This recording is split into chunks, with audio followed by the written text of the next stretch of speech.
Assalamualaikum warahmatullahi wabarakatuh. Bismillahirrahmanirrahim.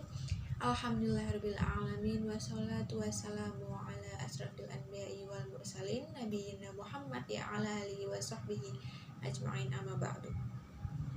Puji dan syukur mari kita panjatkan kehadirat Allah Subhanahu wa taala. Shalawat dan salam semoga senantiasa tercurah kepada baginda Nabi Muhammad sallallahu alaihi wasallam. Tidak lupa juga kepada keluarga dan para sahabatnya. Kawan-kawan yang saya hormati, senang sekali hari ini dapat bertemu lagi dengan teman-teman sekalian. Dan pada kesempatan kali ini saya akan membahas tentang beribadah kepada Allah harus dengan hati yang ikhlas. Teman-teman sekalian, bukankah kita diciptakan hanya untuk beribadah kepada Allah? Semua pasti tahu itu. Tetapi ibadah tidak hanya sekedar ibadah. Ibadah itu harus dengan hati yang ikhlas. Apa sih maksudnya ikhlas dalam beribadah? Allah Subhanahu wa taala telah berfirman dalam Al-Qur'an surat Al-Baqarah ayat 5 yang berbunyi A'udzubillahi minasyaitonirrajim. Bismillahirrahmanirrahim.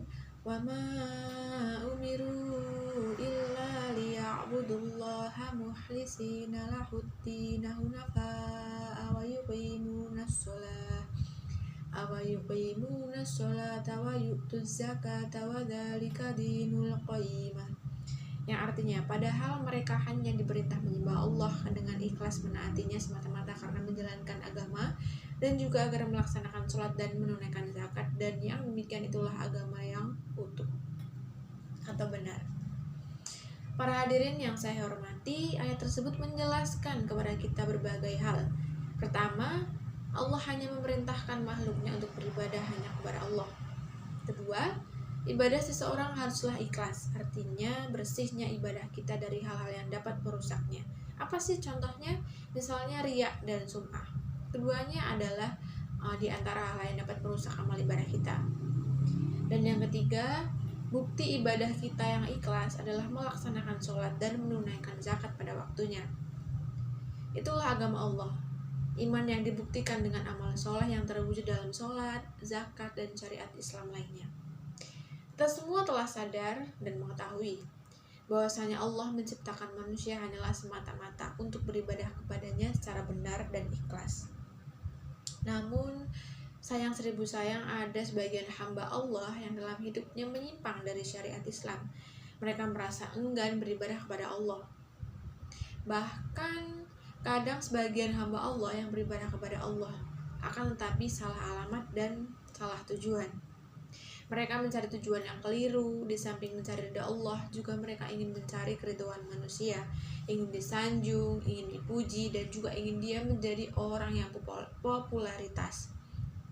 Bila hal semacam ini terdapat pada diri orang yang beriman, maka kita harus cepatnya sadar dan mengetahui bahwasanya seorang beribadah harus ikhlas, semata-mata murni dan tujukan mengharap ridha Allah Subhanahu wa taala. Ketahuilah bahwasanya ibadah yang hanya diterima oleh Allah hanyalah semata-mata mengharap dengan rasa yang ikhlas. Ikhlas berarti melakukan berbagai macam kebaikan hanya mencari ridha Allah dan sesuai dengan syariat Islam. Ibadah yang dilakukan tidak didasari dengan ikhlas maka akan sia-sia. Melaksanakan ibadah yang didasari dengan hati yang ikhlas, maka hakikatnya adalah mengerjakan segala kebaikan yang tidak ingin dilihat, diketahui, apalagi dipamerkan kepada orang lain. Marilah kita menjauhkan perbuatan riya, karena perbuatan tersebut bisa menghancurkan amalan kita yang pada akhirnya akan sia-sia. Dalam hal ini Nabi SAW bersabda, ada 4 macam tanda-tanda orang yang riya atau ciri tidak ikhlas karena Allah Subhanahu wa taala, yaitu malas ketika sedang sendirian, sangat tangkas atau giat di hadapan orang banyak, amal ibadahnya meningkat ketika dipuji, menurun ketika perilaku atau ibadahnya dicela. Untuk itu bagi orang-orang yang beriman haruslah mengetahui bahwa keempat macam sifat itu akan menjerumuskan manusia kepada jalan kehancuran, yakni siksa neraka.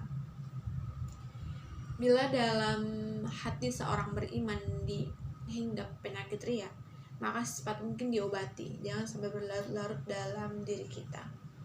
Hadirin sekalian yang berbahagia, adapun yang dikerjakan semuanya itu baik-baik tapi ada riyanya, maka hasilnya nol atau sia-sia. Untuk itu marilah kita merenung serta koreksi diri sendiri. Apakah selama ini dalam diri hati kita ada penyakit riya? Bila ada, maka secepatnya untuk dihapus agar segala kebaikan yang kita lakukan mendapat pahala dari Allah Subhanahu wa taala. Demikianlah sekilas yang bisa saya sampaikan tentang hakikat ikhlas dalam beribadah melalui video kali ini, dengan harapan agar segala kebaikan kita senantiasa terima oleh Allah Subhanahu wa taala. Dan mudah-mudahan pula kita dilindungi dari perbuatan riya yang berakibat merusak amal kebaikan. Amin amin ya rabbal alamin. Kurang lebihnya kami mohon maaf. Billahi taufiq wal hidayah. Wassalamualaikum warahmatullahi wabarakatuh.